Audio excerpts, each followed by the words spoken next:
ವೀಕ್ಷಕರೇ, ನಿತ್ಯ ವಿಶೇಷತೆಯಾಗಿ ಸ್ವಾಗತ. ಸೂರ್ಯ ಪುತ್ರಿಯನ್ನ ಹನುಮ ವಿವಾಹವಾಗಿದ್ದೇಕೆ? ವಿವಾಹವಾದ್ರು ಆಂಜನೇಯ ಬ್ರಹ್ಮಚಾರಿಯಾಗಿಯೇ ಉಳಿದಿದ್ದೇಕೆ?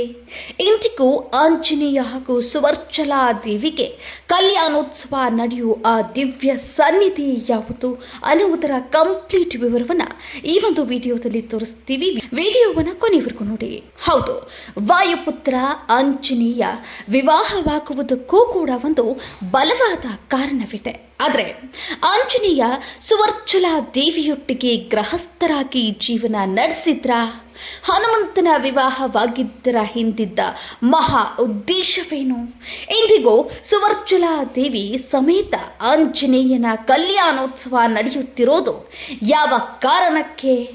ಸುವರ್ಚಲಾ ದೇವಿಯನ್ನ ವಿವಾಹವಾದ ಹನುಮಂತ ಎರಡನೇ ಮದುವೆ ಆಗಿದ್ದ ಹೇಗೆ ಅನ್ನುವುದರ ಕಂಪ್ಲೀಟ್ ಡೀಟೇಲ್ಸ್ ಇಲ್ಲಿದೆ. ಸೂರ್ಯ ದೇವನ ಬಳಿ ವಿದ್ಯೆ ಕಲಿಯೋಕೆ ಹೋದ ಹನುಮಂತ, ಆಗಲೇ ಆಂಜನೇಯನಿಗೆ ಎದುರಾಯಿತು ಒಂದು ಸಂಕಷ್ಟ.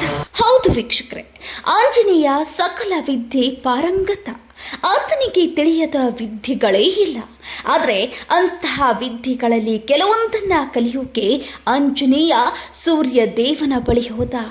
ಸೂರ್ಯ ದೇವ ನೀಡಿದ ಮಾತಿನಂತೆ ಆಂಜನೇಯನಿಗೆ ವಿದ್ಯೆ ಕಲಿಸಲು ಮುಂದಾದ. ಆಗ 5 ವಿದ್ಯೆಗಳನ್ನ ಕಲಿಸಿದ ಸೂರ್ಯ ದೇವ ತನ್ನ ಬಳಿಯಿದ್ದ ಇನ್ನೂ 4 ವಿದ್ಯೆಗಳನ್ನ ಆಂಜನೇಯನಿಗೆ ಕಲಿಸಲಿಲ್ಲ. ಯಾಕೆಂದ್ರೆ ಆ 4 ವಿದ್ಯೆಗಳನ್ನ ಕಲಿಯಬೇಕೆಂದ್ರೆ ಗೃಹಸ್ಥರಾಗಿರ್ಬೇಕು. ಇದು ಆಂಜನೇಯನಿಗೆ ಸಂಕಷ್ಟವನ್ನ ತಂದೊಡ್ಡಿತು. ವಿವಾಹವಾಗದೆ ಹೊರತು ಕಲಿಯದ ಆ 4 ವಿದ್ಯೆಗಳನ್ನ ಕಲಿಯೋದು ಹೇಗೆ ಅನ್ನೋ ಸಮಸ್ಯೆ ಆಂಜನೇಯನನ್ನ ಕಾಡೋಕೆ ಶುರು ಮಾಡ್ತು. ಆಗ ಸೂರ್ಯ ದೇವ ಆಂಜನೇಯನಿಗೆ ವಿವಾಹವಾಗುವಂತೆ ಹೇಳ್ತಾನೆ. ಆದರೆ ಆ ಜನ್ಮ ಬ್ರಹ್ಮಚಾರಿ ಆಗಿರುವ ಆಂಜನೇಯ ವಿವಾಹವಾಗುವುದು ಅಸಂಭವ ಎಂದು ಹೇಳ್ತಾನೆ. ಆಂಜನೇಯನ ಬ್ರಹ್ಮಚರ್ಯವನ್ನ ತಿಳಿದ ಸೂರ್ಯ ದೇವ ಒಂದು ಉಪಾಯವನ್ನ ಹೂಡುತ್ತಾನೆ.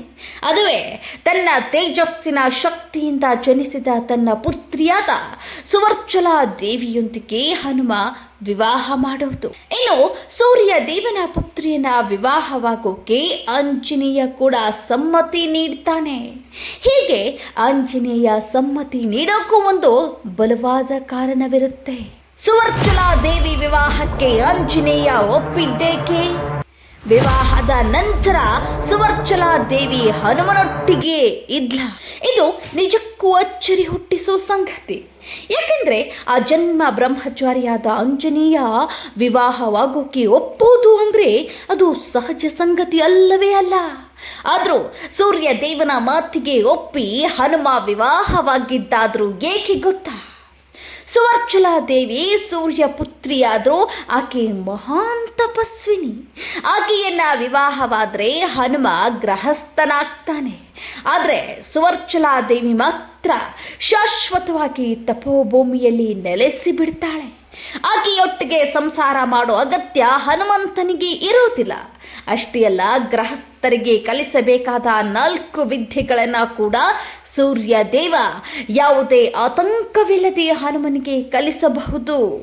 ಹೀಗೆ ಆಂಜನೇಯ ಕೇವಲ ವಿದ್ಯೆಯನ್ನ ಕಲಿಯೋಕೆ ಮಾತ್ರವೇ ಸುವರ್ಚಲಾ ದೇವಿಯನ್ನ ವಿವಾಹವಾಗುತ್ತಾನೆ. ಆದರೆ ಎಂದೂ ಕೂಡ ಗೃಹಸ್ಥನಂತೆ ಸುವರ್ಚಲಾ ದೇವಿಯೊಟ್ಟಿಗೆ ಸಂಸಾರ ಮಾಡಿಲ್ಲ ಆಂಜನೇಯ. ಅಲ್ಲದೆ ಆ ಜನ್ಮ ಬ್ರಹ್ಮಚಾರಿಯಾಗಿಯೇ ಉಳಿದು ಬಿಡ್ತಾನೆ ವಾಯುಪುತ್ರ ಹನುಮಂತ.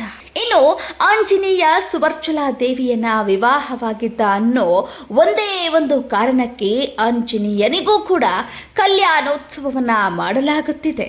ಅಷ್ಟೇ ಅಲ್ಲ, ಇಡೀ ಜಗತ್ತಿನಲ್ಲಿ ಆಂಜನೇಯ ಹಾಗೂ ಸುವರ್ಚಲಾ ದೇವಿಯ ಏಕೈಕ ದೇಗುಲದಲ್ಲಿ ಮಾತ್ರವೇ ಇಂತಹದ್ದೊಂದು ಮಾರುತಿ ಕಲ್ಯಾಣ ನಡೆಯುತ್ತೆ.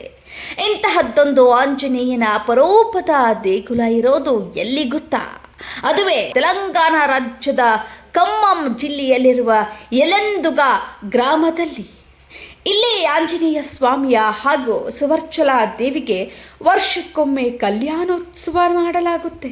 ಅಷ್ಟೇ ಅಲ್ಲ, ಹನುಮಂತನ ಕಲ್ಯಾಣೋತ್ಸವಕ್ಕೆ ಸಾವಿರಾರು ಸಂಖ್ಯೆಯಲ್ಲಿ ಕೂಡ ಜನರು ಸೇರೋದು ವಿಶೇಷ.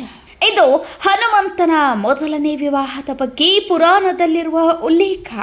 ಆದರೆ ಹನುಮಂತನಿಗೆ ಮತ್ತೊಂದು ವಿವಾಹದ ಬಗ್ಗೆ ವಾಲ್ಮೀಕಿ ರಚಿಸಿದ ರಾಮಾಯಣದಲ್ಲೂ ಉಲ್ಲೇಖವಾಗಿದೆ. ಅಷ್ಟೇ ಅಲ್ಲ, ಆ ಜನ್ಮ ಬ್ರಹ್ಮಚಾರಿ ಹನುಮಂತನಿಗೆ ಒಬ್ಬ ಮಗ ಕೂಡ ಇದ್ದಾನೆ ಎಂಬ ಸಂಗತಿಯನ್ನು ಸಾಕ್ಷಾತ್ ವಾಲ್ಮೀಕಿ ಮಹರ್ಷಿಗಳೇ ತಮ್ಮ ರಾಮಾಯಣ ಕಾವ್ಯದಲ್ಲಿ ಉಲ್ಲೇಖ ಮಾಡಿದ್ದಾರೆ. ಹಾಗಾದರೆ ಆಂಜನೇಯನಿಗೆ ಎರಡನೇ ಮದುವೆ ಆಗಿದ್ದೇಗೆ? ಆಂಜನೇಯನ ಮಗನಾದ್ರೂ ಯಾರು ಅನ್ನೋ ಕುತೂಹಲ ಪ್ರಶ್ನೆಗಳು ಮೂಡೋದು ಸಹಜ.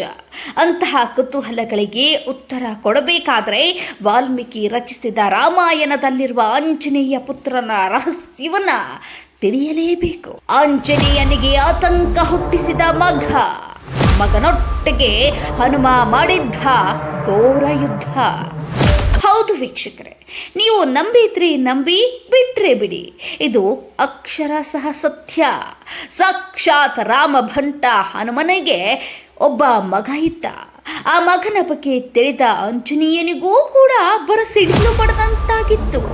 ಯಾಕೆಂದ್ರೆ ತನಗೆ ಅಪ್ರತಿಮ ಪರಾಕ್ರಮಶಾಲಿ ಮಗನೊಬ್ಬ ಇರೋದು ಸ್ವತಃ ಆಂಜನೇಯನಿಗೂ ಕೂಡ ಗೊತ್ತಿರಲಿಲ್ಲ.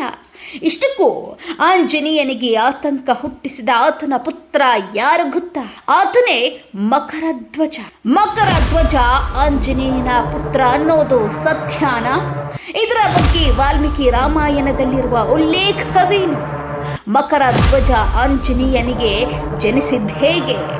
ಇಷ್ಟಕ್ಕೂ ಮಕರಧ್ವಜ ಇವರ ವಿರುದ್ಧ ಆಂಜನೇಯ ಘೋರ ಯುದ್ಧ ಮಾಡಿದ್ದೇಕೆ ಅನ್ನೋದರ ಕಂಪ್ಲೀಟ್ ಸ್ಟೋರಿಯನ್ನು ತೋರಿಸ್ತೀವಿ ಮುಂದಿನ ಎಪಿಸೋಡ್ನಲ್ಲಿ. ನೀವಿನ್ನು ನಮ್ಮ ಚಾನಲ್ಗೆ ಸಬ್ಸ್ಕ್ರೈಬ್ ಆಗಿಲ್ಲವೆಂದರೆ ಕೂಡಲೇ ಸಬ್ಸ್ಕ್ರೈಬ್ ಆಗಿ, ಹಾಗೆ ಬೆಲ್ ಐಕಾನ್ ಕ್ಲಿಕ್ ಮಾಡೋದನ್ನು ಮರೆಯಬೇಡಿ.